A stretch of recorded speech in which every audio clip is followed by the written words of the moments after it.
Hello my name is Sheetal Srivastava and this is my video blog. So आज मैं फिर एक कमेंट का जवाब देने जा रहा हूँ। प्रियंका सिंह लिखती हैं कि sir I have some questions for you please answer me.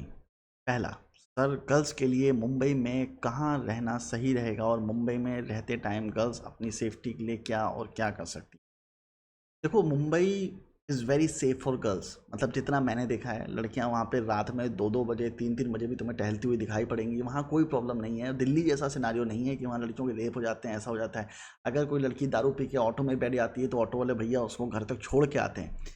Very rarely there is some crime related to girls. Mumbai is very safe for girls, very safe and I have seen that. मतलब हम लोग रात रात भर shooting करते हैं, रात रात भर काम होता है लड़कियों को। कभी किसी को टेंशन नहीं होती है कि घर जाना है, ये प्रॉब्लम है, वो प्रॉब्लम है। जो दिल्ली से आते हैं, जो यूपी से आते हैं, वो जो डायरेक्टर होते हैं वो थोड़ा सा कॉशियस होते हैं कि नहीं लड़की है, रात में इसको घर जाने में प्रॉब्लम होगी। पर लड़कियों को पता है कि नहीं, घर जाने में इतना इशू नहीं है, वहाँ पे बहुत ओपन है। और दूसरा, मुंबई की सबसे अच्छी बात यह है कि मुंबई रात भर चलता रहता है, मुंबई बंद ही नहीं होता है। तो रात भर पब्लिक रहती है रोड पे, तो कोई टेंशन ही नहीं है उन सब चीज़ों की। और जहाँ तक रहने की बात है तो मुंबई में अगेन लड़कियों के लिए रहना तो बहुत आसान है, लड़कों के लिए प्रॉब्लम है क्योंकि लड़के बैचलर होते हैं और लड़के ज़्यादा उद्यमी होते हैं, ज़्यादा बदतमीजियाँ करते हैं। तो इसलिए लड़कों दारू पी के बवाल करते हैं, तो इसलिए लड़कों को कमरे नहीं मिलते हैं। इसलिए वो लोग मैरिड कपल्स ढूंढते हैं क्योंकि वो ज़्यादा स्टेबल होते हैं।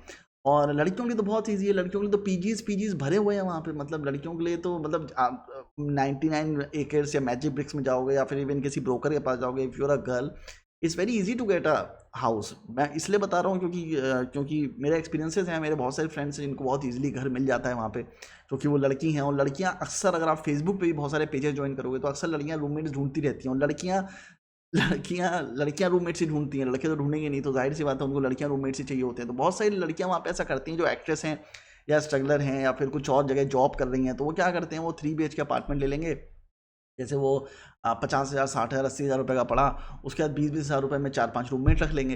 तो उसमें वो लोग सब साथ में रहते हैं। तो वैसे घर ढूंढो, बहुत आसानी से मिल जाएगा और कहीं भी मिल जाएगा। तो लड़कियों के लिए रहने के लिए वहाँ कोई ज़्यादा प्रॉब्लम नहीं है, तो उसके लिए तुम्हें टेंशन लेने की ज़रूरत नहीं है। और safe, Mumbai is very safe for girls. Don't worry about a bit about going to Mumbai and working there.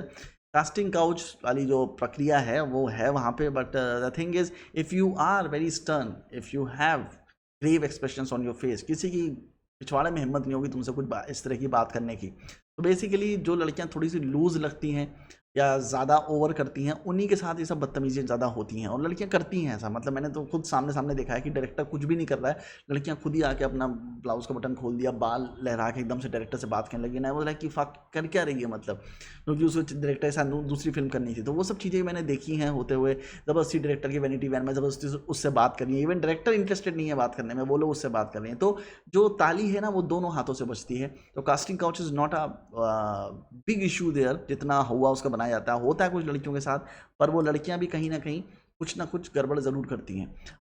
ऐसा नहीं कह रहा हूँ कि लड़के एकदम सही हैं, कुछ लोग हरामी भी होते हैं, मतलब नियति हरामी होते हैं। जैसे साजिद खान है, साजिद खान के बारे में मैंने बहुत सुना है। पर्सनली कभी मिला नहीं तो मैं ज़्यादा इस पर कमेंट नहीं करूँगा, पर मैंने बहुत सुना है कि वो मतलब हर लड़की के साथ बदतमीजी करता है। तो ऐसे भी लोग हैं, मर्द ज़्यादा हरामी होते हैं थोड़े से इस मामले में, कि वो हर किसी कुछ कुछ ऐसे होते हैं जो हर लड़की के साथ बदतमीजी करते हैं, तो उनको आप रोक नहीं सकते। But then again the world is like that. आप कॉर्पोरेट में जाओगे, कहीं भी बाहर निकलोगे, then people will misbehave with you. तो वो you can not stop that, that happens in every industry. So don't think about it that too much कि अच्छा मेरे साथ ऐसा हो गया वैसा हो गया। Just stop calling them, stop meeting them, that's it. Just focus on your goal कि मुझे ये करना है। Just focus on your goal. World, you are not here to change the world, you are not here to change the law, you are not here to change the course, you are not here to get engage in those lawful courses कि जहाँ पे सबको arrest करवाए जा रहे हो। उससे कोई फ़ायदा नहीं है। आपका मन का टेंशन भी ख़त्म नहीं होगा और आपको खुशी भी नहीं मिलेगी और आप अलग टेंशन में और रहोगे और 10 लोगों से दुश्मनी और ले लोगे। और मैं आपको बताता हूँ कि जो लड़कियाँ इस तरह का करती हैं कि लड़कों पे इल्ज़ाम लगा दिया, उसके बाद उनको जेल करा दी, कई बार गलत लड़कियाँ भी करती हैं, ज़बरदस्ती कर देती हैं। लड़के ने बात नहीं करी या फिर लड़का शादी करने को तैयार नहीं तो उस पर रेप केस लगा दिया या कास्टिंग का उसका वो कर दिया, फिर उन लड़कियों को काम भी नहीं मिलता है फिल्म इंडस्ट्री में। उसके पीछे अगेन बायस है, गलत है, नहीं होना चाहिए, पर उनको काम नहीं मिलता है इंडस्ट्री में। उसके पीछे एक और ये चीज़ है कि उनको लगता है कि सेट पे आएगी, हमने कभी इससे कुछ बात भी कर लिया, कभी टच भी कर लिया, तो कल को हमारे ऊपर केस ना कर दे, तो एवरी वन गेट्स अफ्रेड। तो वो और काम नहीं मिलता उसको उसके बाद। खैर, तो इतना सोचो मत, नेगेटिव चीज़ें मत सोचो, सिर्फ पॉजिटिव चीज़ें सोचो। Mumbai is very safe for girls and it is very easy for girls to live in Mumbai. तो don't worry about it.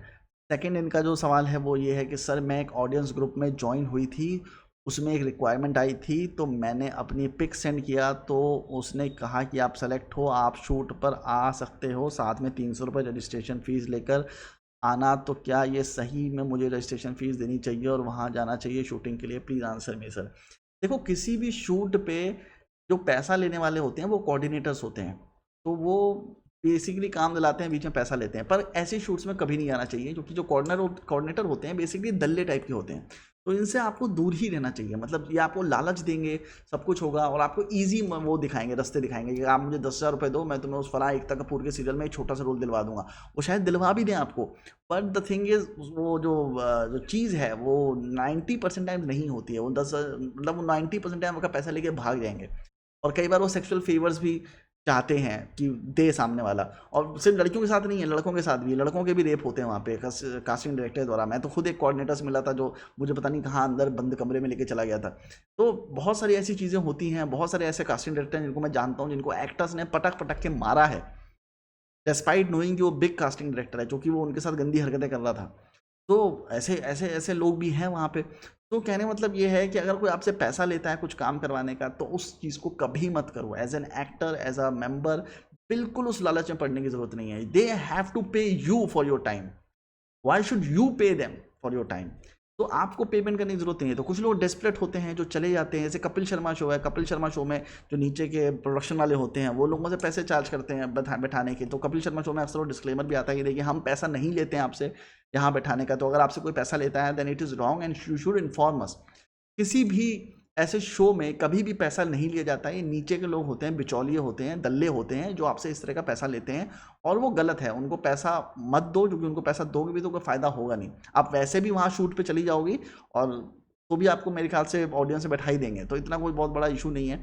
But do not go for acting coordinator. Acting coordinator से मुंबई जब भी जाना, दूर रहना। कास्टिंग डायरेक्टर से मिलना है, एक्टिंग कोऑर्डिनेटर से नहीं मिलना। आप फिल्म इंडिया मैगजीन में जब खरीदोगे, जो किताब आती है वो खरीदोगे, तो उसमें भी पढ़ोगे कि एक्टिंग कोऑर्डिनेटर्स का सेपरेट लिस्ट होता है। But never meet acting coordinators, they will only ask you for money. अगर वो आपको कुछ काम भी दिलाएंगे, अगर आप टैलेंटेड हो और काम ले सकते हो, तो आपको काम दिलाएंगे, पर पहले 1 साल तक वो आपके पैसे, जो भी आपको सैलरी मिलेगा या पैसा मिलेगा, उसमें से 70% 50% काट लेंगे पैसा, क्या उन्होंने आपको काम दिलाया है। तो ये सब चीज़ें बहुत होती हैं, धांधलेबाजी बहुत होती है। इसलिए बेस्ट रूट है कि आप अपने टैलेंट पे भरोसा रखो और कास्टिंग डायरेक्टर से मिलते रहो। That is going to help you more than anything else.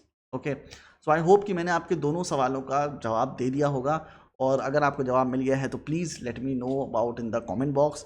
अगर नहीं मिला है और कुछ और पूछना चाहते हैं तो भी आप कमेंट बॉक्स से मुझे बताइए, and please do like, share and comment on my blog. Bye bye.